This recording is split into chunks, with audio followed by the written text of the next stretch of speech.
who's on the call currently. This will be recorded as well. Once completed, we'll have it posted on either our website and our social media platforms as well, so that all can refer to it.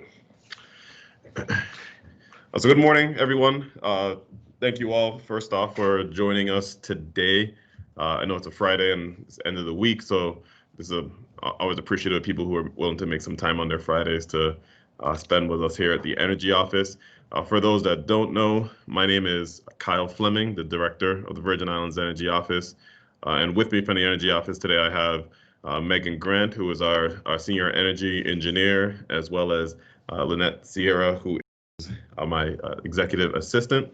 And joining us from Lawrence Berkeley National Labs is Pete Capers as well. So this is the team that's going to be helping us through this webinar today, as well as our existing support structure here at the Energy Office as it relates to the net energy billing program. So I won't go too deeply into the net energy billing structure today, but what I wanted to highlight really is what the discussion that we're going to have around the solar savings calculator that we'll be discussing and demonstrating here shortly. Just a little bit of kind of background as to some of the justification and reasoning for bringing this calculator to the forefront and to the territory is twofold. One, over the last year of developing the net energy billing program, which certainly is a substantial deviation from the net energy metering program of the past, we realized that the complexity, especially given the changes in rate structure for the new program, would present some challenges relative to individuals being able to understand how that's going to affect the value of the solar and solar plus battery systems that the community is very interested in investing in. As a result of that, and the result of some of the feedback that we had gotten early on in the development cycle, we wanted to ensure that, one, we could quantitatively demonstrate how system size, or how value can be extracted from various system sizes depending on a homeowner's usage under the new program.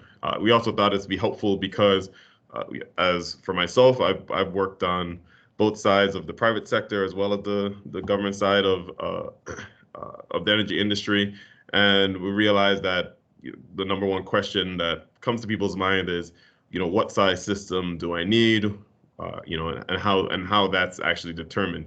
And we realized that being able to scope that out under the net metering world was a bit more straightforward, given the simplicity of the structure, and realizing that this new net energy billing rate structure provides some, as I said, a bit more complex structure. We wanted to make sure we had some supporting resources that would aid in people being able to understand the savings potential, as well as be able to effectively and accurately size, at least get some perspective system sizing, to also equip the consumer. We know that oftentimes, energy is a difficult concept for laymen to kind of grasp, and so if we can try to equip them with some of the tools for people to have a better understanding of what their actual renewable energy demands or needs would be, given their current usage, it'd be a helpful tool to have as well. So we looked at this really as in one sense, a way for installers to kind of help present system sizes under the new rate structure, as well as an opportunity for consumers to better equip themselves with the understanding of what various system sizes under a usage profile could mean. So with the support of the U.S. Department of Energy and directly the Lawrence Berkeley National Lab and Peter Capers, who will be actually walking us through the demonstration today, we spent a lot of time working through what a savings calculator could actually meet, what that would look like, and what that can actually mean relative to the information and the outputs that it would present. And as I said, this has been a labor of love, and really what we're hoping for once again is that providing a valuable resource to the Virgin Islands community, for them to empower them, for the community to empower themselves, for installers to be able to be more accurate in their system sizing perspectives, so everybody knows, has a better sense of what's going on, and take a little bit of the out of the project design and development cycle here in the territory. So without dragging too much into this, I'm just going to give some housekeeping for how the demonstration is going to go. So we're going to do a bit of a navigation, kind of the calculator navigation walkthrough. And following that walkthrough, we'll take a brief break and open for any questions that may arise. Feel free to post questions in the chat. We'll be keeping track there as well. But as I said, we'll have a break where we can either revert to the questions that were posted or answer questions directly from the group as well. Then following that break, we'll then go into some actual examples. We've taken some, we've actually used some average or kind of common utility bills pricing as kind of inputs for a number of examples, so we can walk through with you all to see exactly how, not just where the inputs are, but actually how to provide the inputs into the calculator to then render the results that we desire. So, and in between those examples, we'll also take breaks, so that way, once again, questions can be presented.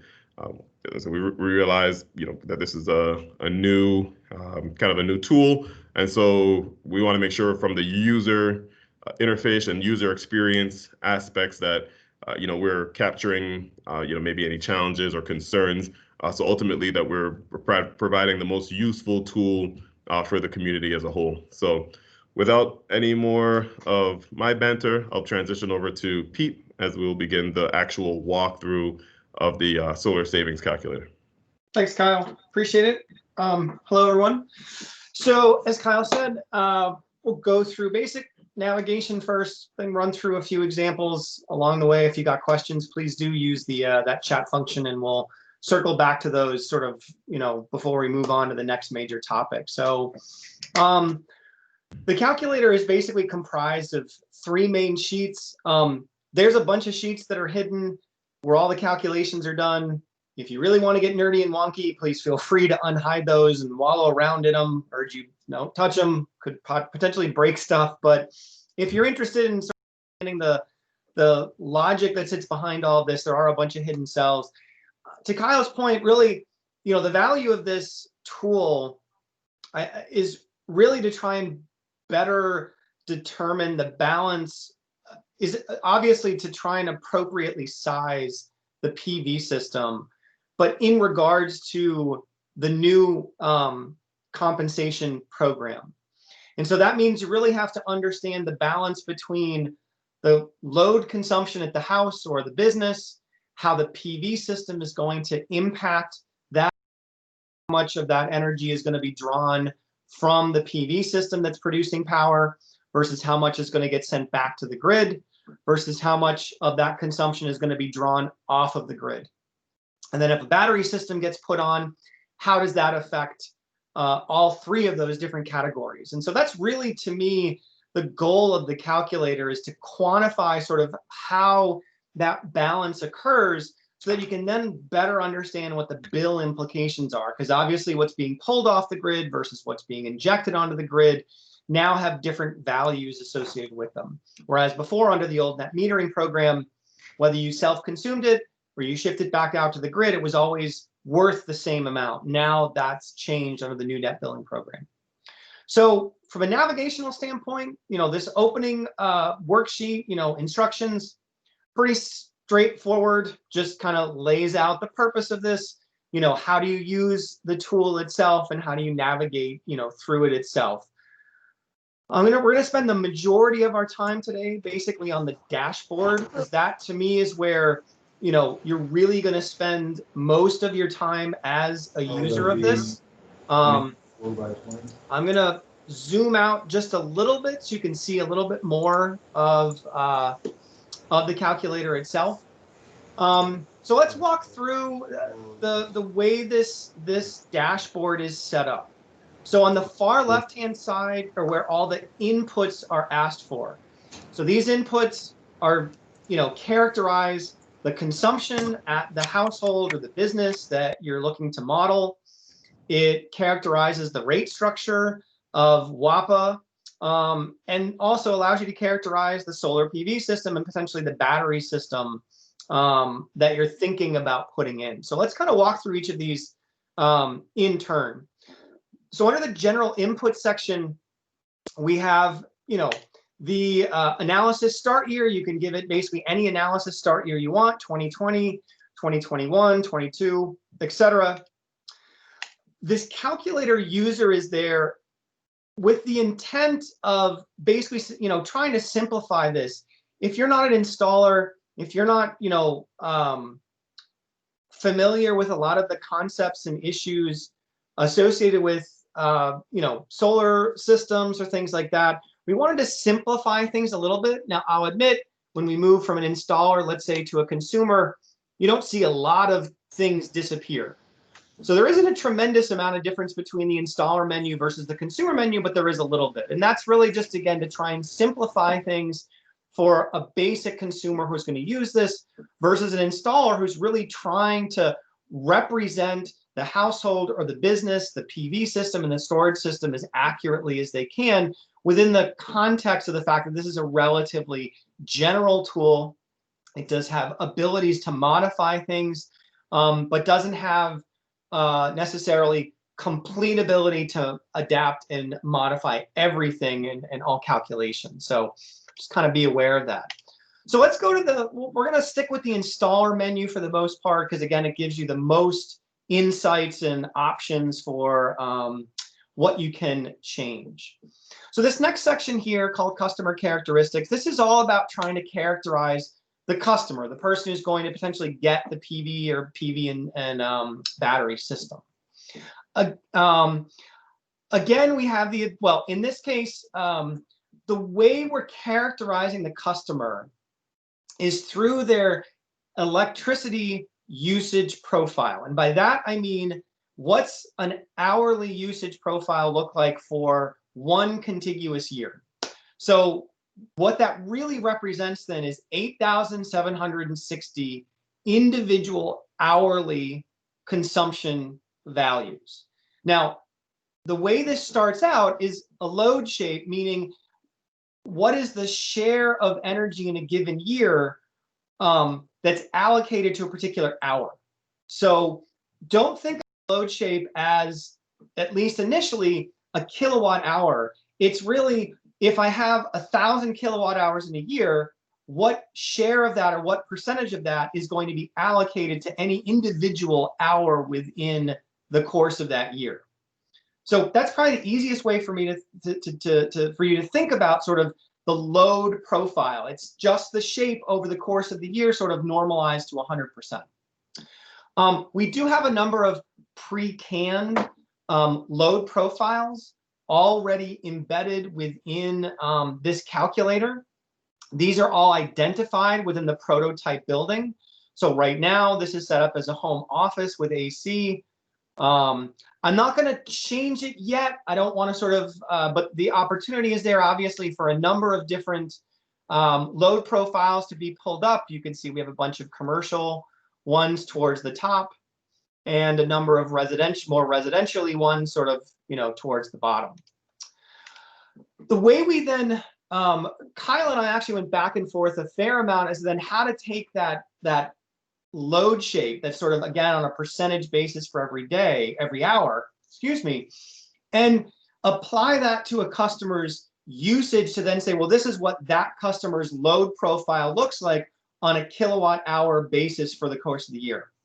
And what we decided made the most sense was most people are going to have ready access to their bills, or they're going to know, at least in a general sense, what their sort of average monthly bill looks like. And so we ask for this information. What's the average monthly bill? We then apply all the utility rate values shown down below, and I'll get to that in a second, to basically derive what the monthly or the annual usage looks like that we can then apply to that load shape and derive what the hourly energy consumption is for that customer. So that's why we're asking for this average monthly bill, because it helps us ultimately understand what the hourly energy consumption pattern is going to look like. Now, these pre-canned energy consumption profiles that we see here associated with a prototype building, they themselves can be adjusted. And that's what these 4 customer characteristic adjustment factors represent. This first one is intended to represent adjustment over time. So maybe in year 1, the average annual the usage is, let's say, 7,000 kilowatt hours. But the expectation is that home is going to expand its usage maybe incrementally over the next 10 years. Or maybe it's going to contract electricity consumption over the next 10 years due to energy efficiency investments, let's say, that are made, or improvements in codes and standards associated with various technologies, what have you. But this basically allows you to say whatever load, whatever annual energy has been identified through that monthly bill calculation and the use of the load profile, that may not be static. And that's all that this factor is really there for, is to allow you to say whether that load is going to grow over the course of 10 years on an annual basis, or it's going to contract on an annual basis. Very simple. The next 3 adjustment factors really relate to the profile itself and whether you want to adjust the profile during particular seasons. So the first one has to do with the summer season, which has been identified as June through September. Maybe you want to adjust the load profile for June, July, August, and September, so that what you believe is represented at the household level is there's more consumption coming in that period than what the sort of pre-canned load profile would suggest. So here you could adjust this upwards, let's say by 5 or 10%. And the same thing is true basically for these 2 other periods, the winter season, which again is November through February, and then through fall through spring, October, March, April, and May. So you have an ability to basically reallocate a little bit of that annual energy more to certain periods of the year than others than that profile would suggest. Again, I will illustrate how changing these values are going to change some things over here, but we'll get to that. Right now, we're just going to walk through sort of the basic navigation. It's also worth noting, as you see, as I move my cursor over all of these cells where you can input data, this little window pops up and gives you some documentation. So if you're not really clear or certain after we get done with today's demo what any of these cells represent, there is at least some modicum, there's some documentation that's provided. So that's it for sort of how we characterize a customer and their load profile. This next section is all about characterizing WAPA's rates. So you have the ability to identify what customer class this customer is associated with. We have residential, commercial single phase, and commercial 3-phase. If I choose a different class, the only difference that's going to occur is a couple of the names change and a couple of the values end up getting hidden, because the rate design is different for your residential customers than it is for your commercial customers. So going back to the residential one, because that's the one we're dealing with, you then have the ability to identify what the starting year value is for LEAC. All of the information associated with the retail rate you can easily find on WAPA's website through its infographic, and that's where I used to take a lot of this data when this calculator was developed. So you have the ability now, if that LEAC value is changed, to just type in whatever the most recent LEAC value is. But again, we know that over time, LEAC changes. And so this next adjustment factor allows you to say, again, in a very general sense, do you think LEAC is going to get larger over time? Maybe just purely based on an inflation factor of like 1 or 2 or 5%? Or is LEAC going to potentially go down because WAPA is investing in a number of more efficient generation technologies. So that's what this is about, is really just allowing LEAC to change on an annual basis over your 10-year analysis period that this model represents. You then have the various non-fuel rate components. Again, in the residential sector, this has to deal with that on a tiered basis. You can say where the cutoff is for the tier itself. I provided this flexibility only because I wasn't sure if maybe at some point these rate designs might change. My guess is, at least for the foreseeable future, this row in particular, where the tier 1 threshold is of 250 kilowatt hours per month, is likely not going to change. Let's see. So then we have the second tier rate here as well. What's the customer charge associated with the starting year? And then what's all the surcharges? This is the OPEB, the pilot surcharge, as well as the self-insurance surcharge. Say that 3 times fast. And these can all be found on, again, the infographic that WAPA puts out. Much like LEAC, there is an ability to allow all of those non-LEAC related charges to change on an annual basis. So that's what this non-LEAC rate adjustment factor is. So if you, again, have some sense that maybe those charges, those rate elements are going to increase by a certain amount every year, again, just to reflect, let's say, inflation, or maybe because of WAPA investments, again, operating and maintenance costs and other things are going to result in some cost savings, which will be reflected in updated retail rates. Again, you can apply a negative growth rate associated with the non-LEAC stuff here. Again, purely up to you as an installer, as a consumer, as to whether or not you want to apply that adjustment factor. So that's all on the retail rate side to illustrate and capture how to value the usage and what's going to be used to potentially value the PV and or battery storage systems. So next, let's move to this next section down, which is associated with the solar PV system itself and its characteristics. Much like the customer characteristics, we do have a bunch of pre-canned generation profiles. I pulled these out of PV watts. They are associated with different orientations, different orientations, and they're normalized for a 1 kW system. And so by identifying what size system you have, it just adjusts that generation profile accordingly for the size system that you identify. You can also identify the associated inverter losses, system losses, and any annual production degradation factor that might be associated with a particular PV system that you wanted to model. Much like the customer characteristics, which I actually failed to mention previously, but I'll circle back to quickly, you can sort of see. So like I said, it does have a bunch of pre-canned generation profiles, but you do have the ability as a user to put in your own PV system profile. Again, this is an 8,760 production profile for the PV system that you may be very specifically looking at associated with a site. So if I select a user generation profile, you see that a couple of the aspects are hidden associated with the pre-canned ones.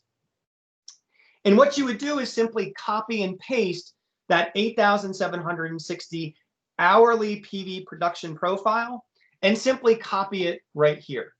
Again, from hour 1 to 8,760 in the PV user input profile set of cells right there.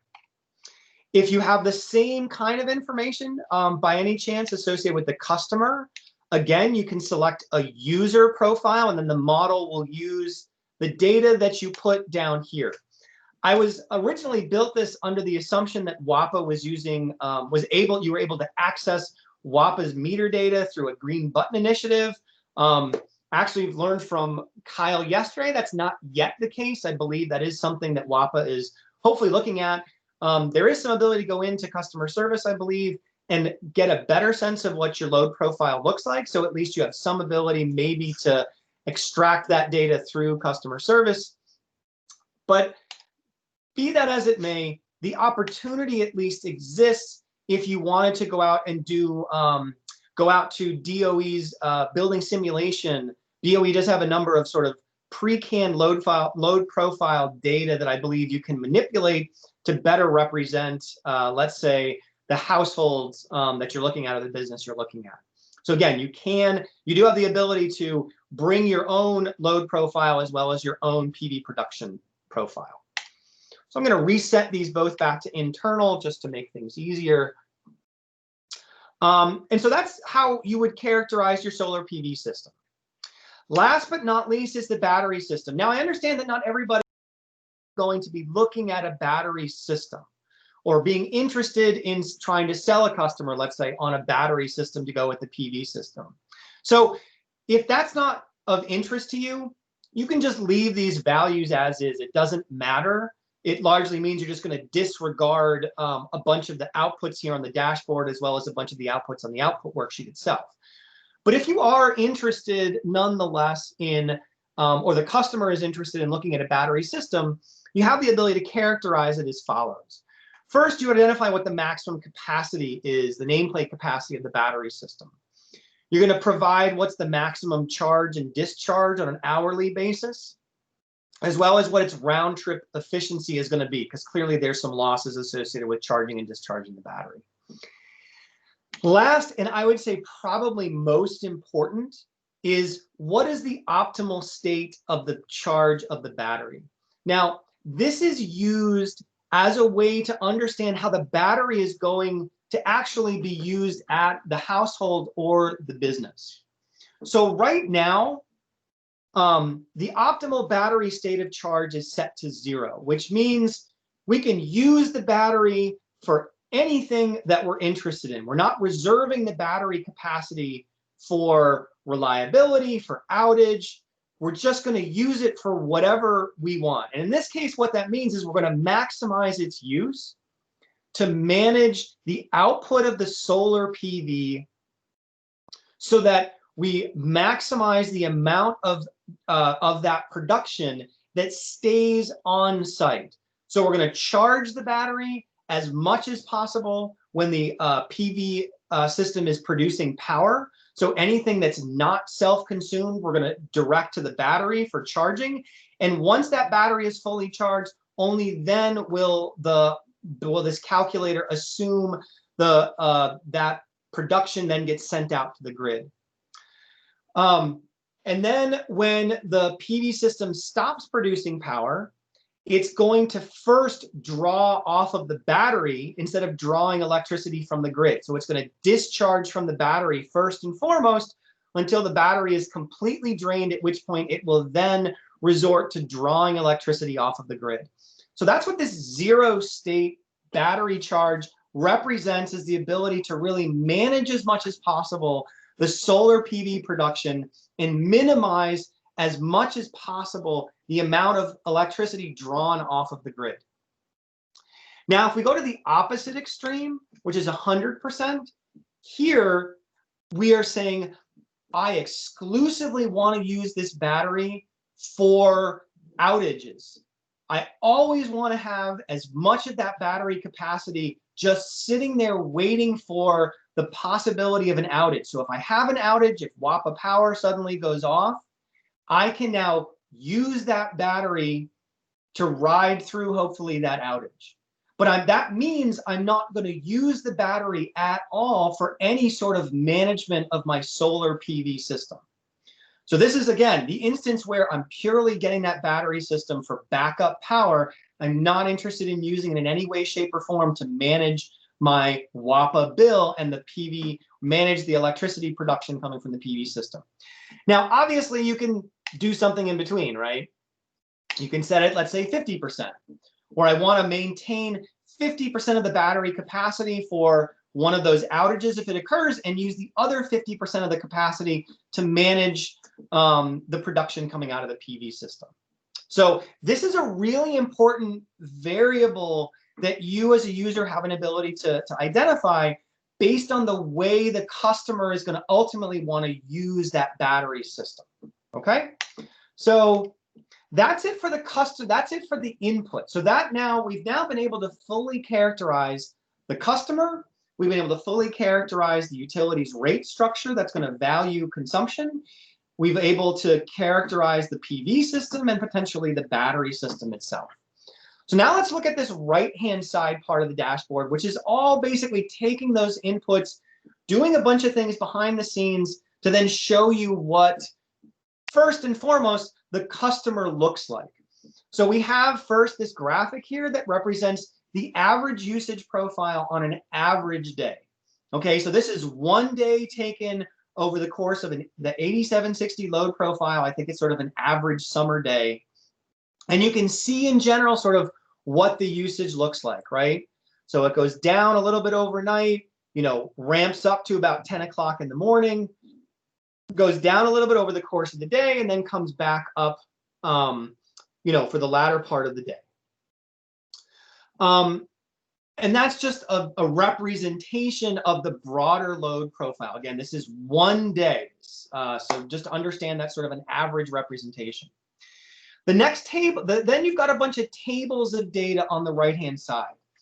This one here that I'm highlighting illustrates the monthly usage in the start year of the analysis. So this basically says, look, if I'm averaging $250 a month for a bill, and I've selected this usage profile of home office with air conditioning, then this is effectively how the combined total of those two produces an annual consumption that I'm applying against the load profile to then say what's my, and then using that to develop an 8760 consumption profile, a kilowatt hour per hour.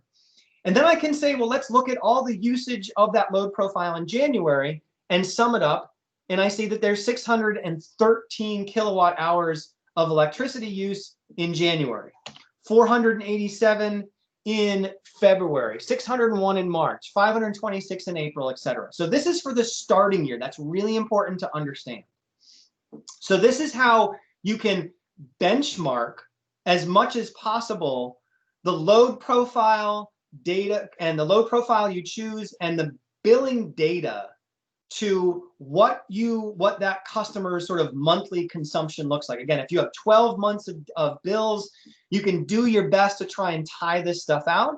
And then you can use the adjustment factors as a way to try and modify this again to get it look as close as possible to those, let's say, 12 monthly bills. And again, we'll sort of go through an example of that in a second. This upper part of the table is really there to illustrate over the 10-year analysis period, what do things look like on average? So what's sort of the average monthly usage? What's the average annual usage in kilowatt hours? Obviously, in this case, there's no PV export because there's no PV system at the customer premise. And then what's the average bill? And it's really important to understand that this bill is set up on a present value basis.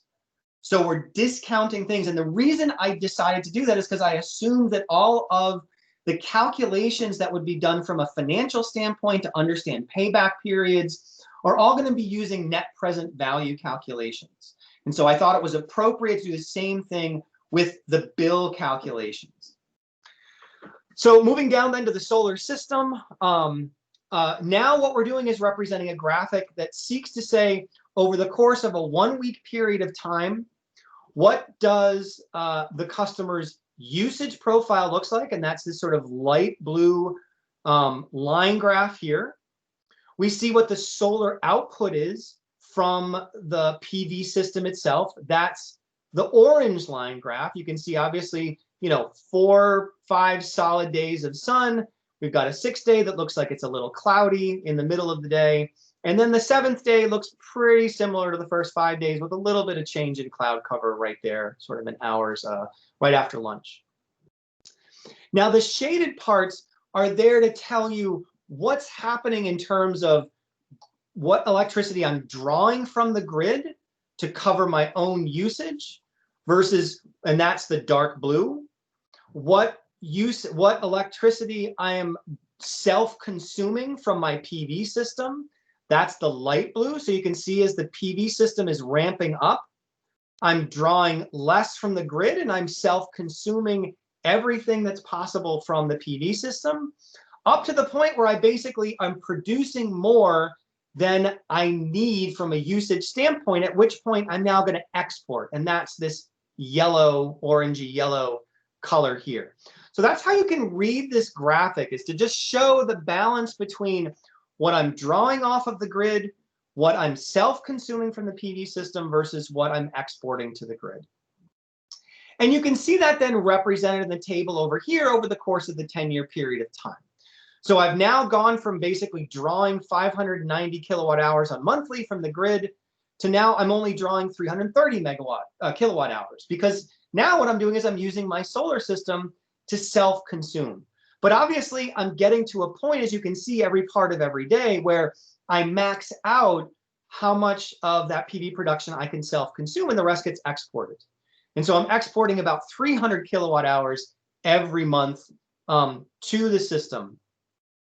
And when we look at the new net billing program, right, this PV export is valued at 75% of LEAC, which we've set over here to be about 16.4 cents per kilowatt hour. And we have our grid access charge associated with the PV system that we've identified. That grid access charge is actually set behind the scenes based on the system size that you've chosen. And so when we go through that bill calculation, we compare the bill with this PV system relative to the original bill the customer had without it, and we provide a sense of what the bill savings look like, again, on a present value basis at a 5% discount rate over 10 years. And so we can see that for this particular PV system that we've identified, we're cutting the customer's bill effectively in half. Again, if I make some changes to the PV system characteristics, we would see the graph change. We would say the grid draw, PV export, and bill savings change. And I'll get to that in a second. Last but not least is, what if we want to introduce a battery system? Again, to better manage the output of the battery system. Well, in this case, if I'm using the battery purely for, let's say, reliability purposes, right? I want that battery to 100% be used for reliability, for outages. Well, these two graphics then look exactly the same. If I do the opposite, and I now want to use the battery completely for managing the on-site consumption of the production of my PV system, well, now we can see this new color has been introduced. And this represents the battery charge in green. So now, instead of dumping power out onto the grid, I'm simply charging the battery itself. And you can see that that's completely happening during every period, every one of these periods. So I'm never sort of maxing out the charge on the battery system. I charge the battery system well to take account of sort of how much excess PV I have. And then in the latter part of the day, I'm discharging that battery. You can see that happen here, right? And so instead of going out to the grid to draw electricity off of it, I'm drawing electricity from my battery. I'm discharging the battery to meet my own consumption. And so what that means is that from a 10-year standpoint, I'm considerably reduced the amount of grid draw, the amount of electricity I'm pulling off of the system. So when I put the PV system on, I was originally dropping down to about 300 kilowatt hours from about 590 kilowatt hours a month. Now, with my battery system being purely there to manage the electricity coming out of the PV system, I'm now all the way down to drawing 52 kilowatt hours a month. And I'm exporting obviously a whole lot less because I'm charging the battery instead of exporting it to the grid. And so you can see the bill savings, not surprisingly, are substantially increased because of that. I'm now, my bill is about 83% less than it was to start with. So again, these bill savings numbers can then be used off board by you, an installer, or you, a user, to try and better understand what the payback period is for the investments in these types of systems. Last but not least, let me go here. So this output worksheet basically takes all of the data that the model generates over a 10-year period, puts it in a graph, in a tabular form, in case you want to directly access that information for more analysis on your own end. Obviously, all of this data is used to populate all of this information in your model outputs.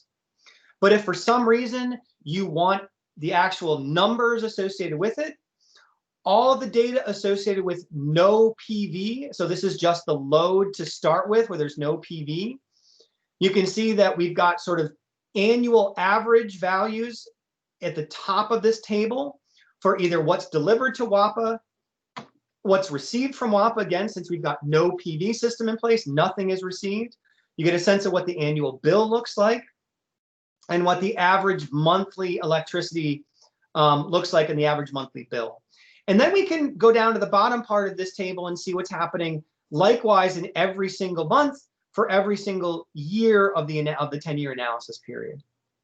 If we shift over to the right a little bit, now we've got the same set, the same basic metrics, but now those metrics are reflective of the fact that we have that PV system in place. And so now you can see we've actually got energy that's received, energy that's delivered by WAPA, energy that's received by the customer to WAPA, that's the export, the grid export. And we can see that the monthly bills are substantially less than they were before. About $250, on a monthly basis. Now we're down to about $122 on a monthly average monthly basis. And then the same thing when we've got the battery and PV system in place. Again, all the same metrics organized in exactly the same way. So if you're interested in getting all that information, you now have the ability to access all of that, all the numbers that fill in this dashboard. So with that, I want to take a very quick break, see if there's any questions that folks have on the phone. I don't think I saw any questions, but we'll pause in case anybody wants to type them in, or maybe just take yourself off mute since there's only like 4 or 5 of you.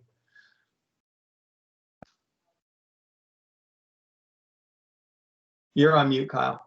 I've got just a quick point of clarification, Pete. I think if we go down to the battery characteristics, yep. I think what you mentioned before, if you weren't using a battery to leave things as is, but I think we would want to, if you don't have a battery, you'd want to change the maximum capacity to 0, correct? Yeah, you can, but again, if you're just interested in looking at a solar system, then you would really just focus on this middle part of the dashboard. Okay, so you would have to look down there. Understood. Exactly, and the same thing from a data standpoint, right? Like you would just look at the PV only part of the output and totally disregard the results of the PV and battery storage. Gotcha. So, yeah. Understood. Was there a question, Troy? It looks like you're trying to say something. Yes, I actually have 2 questions. The first one is, are these savings values that you view on the far right of the dashboard, does that include the monthly access charge that, of course, is based on the size of the system? Yes, it does. So it's a comparison. So the bills that are calculated for the PV or PV and battery is inclusive of that grid access charge. Correct. So when we do, the bill savings, it's literally just a comparison of the bill here with the PV only, let's say in 2000 versus the bill in no PV case. But yes, the PV only and the PV and battery storage are completely reflective of the new net billing program, which includes that grid access charge. Okay, my second question is back to the far upper right-hand corner of the dashboard where there was a note about a discount rate, 5%. Can you cover that? So what this is doing is taking this 10-year stream of utility bills and basically just discounting future cash flows, right? So when you do any sort of financial analysis, usually what you'll do is you'll discount things, money coming in the future. $1 today is not worth $1 tomorrow, right? Sort of classic classic finance theory. $1 today is really only worth like 98 cents next year if you got a 2% discount rate, or 95 cents next year. So the idea here is you're discounting the value of future bill savings because they're just not worth as much to you today. But that's usually the way you would do that's sort of at least the way I was envisioning a financial payback calculation would work, is you would say, what's the investment I'm making today versus what's the present value of all of my bill savings over the next 10 years or 15 years or over the lifetime of the asset. And so that's why I've chosen to do this on a present value basis, because I think it comports more with the information you would want in that kind of a payback analysis. Now, obviously, you can apply whatever discount rate you want, because I've given you all of the raw data itself. So if you don't want to use a discount rate per se to do that financial type of analysis, go right ahead. You can just simply take the $3,000 each year, let's say, and do what you want with it. Okay, I have one final question also. Yeah. Let's say hypothetically, I put in all the values as you described, and I go over to the lower right-hand side of the dashboard, and I can see the average annual savings for a battery system that I put in with a certain size battery bank, certain size system. I can see that average annual comes to, whatever. And then, of course, the question I always get from my customers, the first question is, how much is it going to cost, and what can I expect from it? The Right. second one is, when's the payoff? And so can I take that average annual savings and divide that into the total cost of the system? Of course, maybe discounting any incentives they get back on their taxes, and give them like a hard number of years of payoff. Is that the way it's calculated with this? Or is there? Yeah, I mean, that's the basic gist of it, is to say, this is the average annual savings, right? So let's be very clear. This is not the total bill savings over the course of 10 years. This is how much you're making every year. So you'd basically want to say, here's like 10 years worth of bill savings divided by the total cost. Like, I'm trying to think. It's not quite as simple as dividing the bill savings by the cost, because ultimately what you want to do is say, at what point, right, am I getting is the payback occurring? Kyle, you look like you want to say something though. Yeah, no, I was just thinking from the actual, like, using that number, like, so for example, we have the 83% currently. So I guess if we were to look at what what the annual bill is based off of whatever average monthly you were assuming, that was $1,000. You're looking at, in this case, you're looking at saving $830 per year on average. I think that would be essentially what the 80% would be saying in that very simple model. So I guess you could then look at that savings compared to what the actual cost of the system would be to figure out what that are to calculate. So, and just to kind of clarify, Troy, one of the things we didn't do, and we kind of spoke to that specifically, that we didn't want to try to incorporate ROI directly in this platform because, once again, there's such a wide variety of system cost.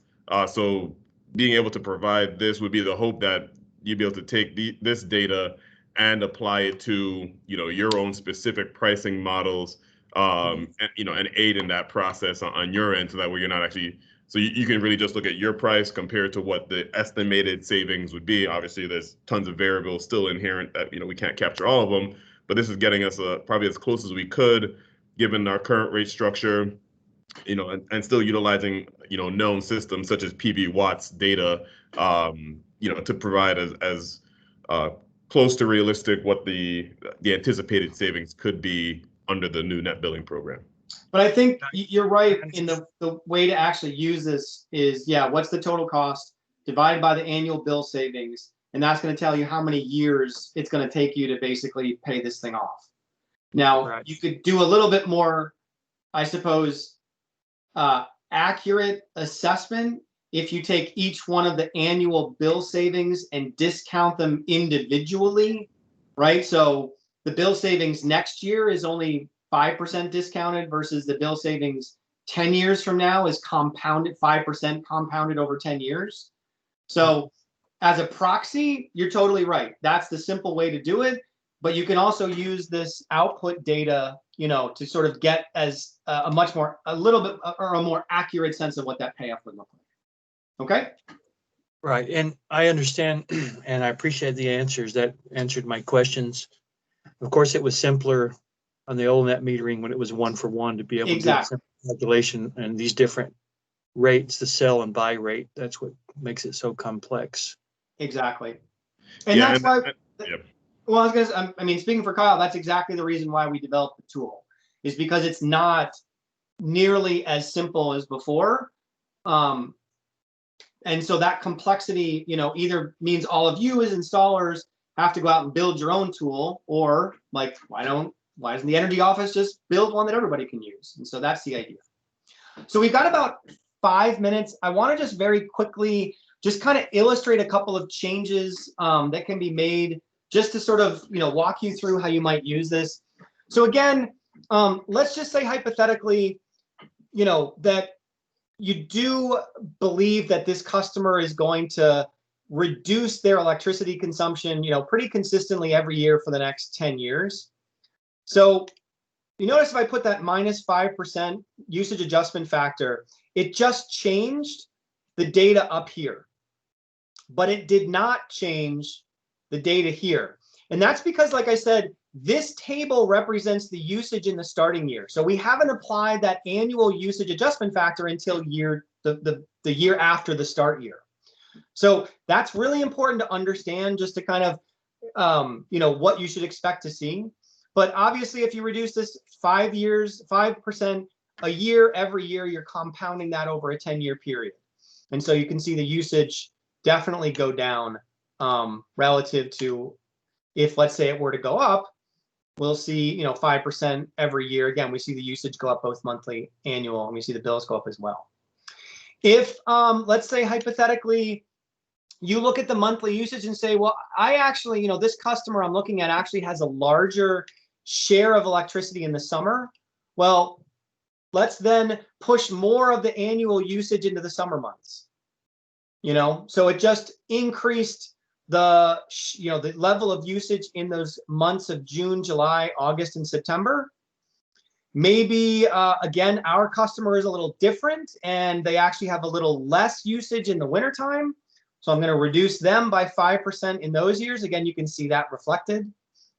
And as we do this, you can see that the usage, the average day usage profile is changing, because we're modifying the level of usage.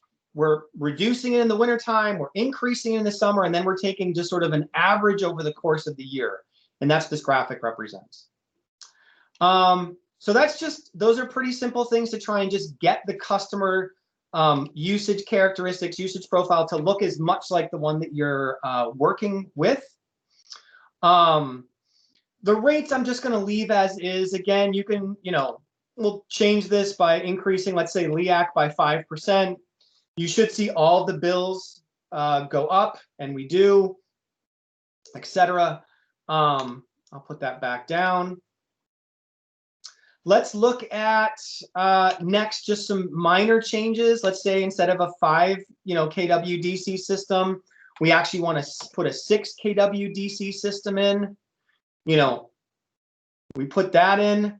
We now see, obviously, the graphs change. We're seeing a lot more solar exports. We're seeing a bigger bill savings, right? Before it was about 50%. Now we're seeing a bigger bill savings, but obviously it costs more to put that larger system in. So the payback is going to have to now reflect the fact that it just costs more money, even though we are getting a more bang for our buck out of that system. And we can now also see, interesting down here, with the same sized battery, we now see that it gets fully charged halfway through the day, and now that PV system is dumping power out on the grid. So whereas before we had the battery system sized really well for the sized PV system, so we weren't ever sending power out onto the grid, or we were limiting the amount of power we were sending out onto the grid. Now we're obviously sending a lot more out because we haven't adjusted the size of the battery. So let's say I increase this by, let's say, 12 to 12 kWh. We should see that level of grid export reduced. We see it, or solar export reduced. We see a pretty small reduction. Let's increase it even more and see what happens. didn't see much of a change either. So anyway, you can see, the point. Last but not least, I want to move to just show the user. If I, decide that I'm interested in using my own customer load profile and my own, as well as my own usage profile, doesn't seem to want to take. So I've copied, let's say, and pasted those in down here. Now we can see a very different load profile than the one before that was being shown. Obviously, much different bills, much different monthly usage, very different load profile relative to the solar system output, right? This solar system is producing much later in the day, it looks like. As well, the usage is generally coming much earlier in the day. Or sorry, vice versa. Got my graphs mixed up. The usage is coming much later in the day. This is probably someone who's sort of out, during the daytime and then comes back in the evening. So, and again, we can also see what happens with the charge and discharge of the battery. So in this case, we're not able to charge as much of the battery as we were otherwise. We are obviously charging and discharging it, but then we're pulling a lot more off of the grid. So I know we're basically at time. I want to just leave room if there's any last few remaining questions based on that sort of quick run through of just kind of using some examples. This is Troy again. I have one final question. Sure. When I put in the size of the battery bank, do I take in consideration the chemistry of the battery? Say if it's lithium that I can bring down to 90%, I calculate that amount. Or do I put just the basic nameplate for any chemistry? Obviously, like if I put in 14 and it's AGM batteries, I can't use all that 14. The cutoff is at 50%. That's a great feature that we might want to think about adding to this. I sort of thought of this as like, oh, the battery can go all the way down to 0, but certain battery chemistries, maybe that's not that's just not allowed, or it's a bad idea, or what have you. So that functionality doesn't exist per se, although you could basically reflect that by saying the optimal state of battery charge, let's say, is 50%. So that's basically saying I'm never going to drop below the 50% battery charge level, either because I want that capacity held in reserve for an outage, or I just never want to discharge below that level. Mm-hmm. So that's maybe a proxy way of kind of getting at it. So basically, I was using lithium batteries. I'd put the total nameplate capacity and put 100 if I wanted to use the batteries, and then lead-based batteries 50%. I'd say the other way you might be able to kind of I won't say cheat the system, but if you were to say if you were to change the maximum capacity, say if it was like a lead acid or something that had an 80% discharge, you could actually, instead of putting the max capacity of the actual full battery capacity, you could put the maximum capacity at what that would be at 80%, and then have your optimal state of charge go to 0. Yeah, that was my thought also. Yeah. So that'd be one way to kind of look at it.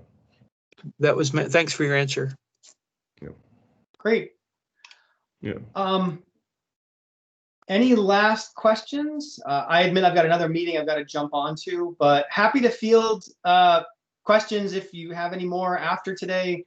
As I suppose worth noting, this is version 1.3. Like with any software, find bugs. So if you guys, as you're using it, find bugs, please do let me know as well if there's sort of functionality improvements that you think might be worthwhile making.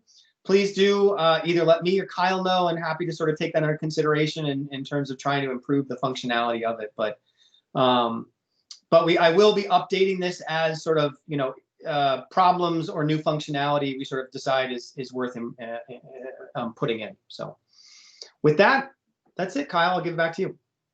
Thanks, Pete. Amazing presentation. Thank you so much for the demonstration and walkthrough. Once again, to everybody who joined today, just so you know, we have been recording this, so the recording of this meeting will be available, and it'll be at the calculator currently is on will be on our website as well at energy.nsre.gov. vi.gov. You can download it there, and we'll make sure that the most updated version of the calculator is always available on the website. If there are any bugs or anything like that we adjust, we make sure the most current version is available online. And just to kind of close out, and once again, hopefully this was a helpful demonstration. I know we've certainly had some feedback from the community and installers as well at being slightly overwhelmed by all the various inputs. So hopefully this walkthrough today kind of paints a bit more concise picture of what it is that the inputs that are necessary to kind of present the information, the outputs that you're hoping to generate. And kind of just to close it all together, as we said, we understand that the new rate structure for the net billing program is a deviation from what things were in the past. But one of the primary things we wanted to demonstrate today is that there's still opportunities to register savings as it relates to integration of solar and solar plus battery systems, even under the new rate structure. So we wanted to make sure that we're quantitatively demonstrating that instead of just being from the position of telling people that it's still good and still a solar friendly program. We want to make sure that we're equipping the community with the resources that they can demonstrate those savings and potential for themselves, as well as for their customers and for the community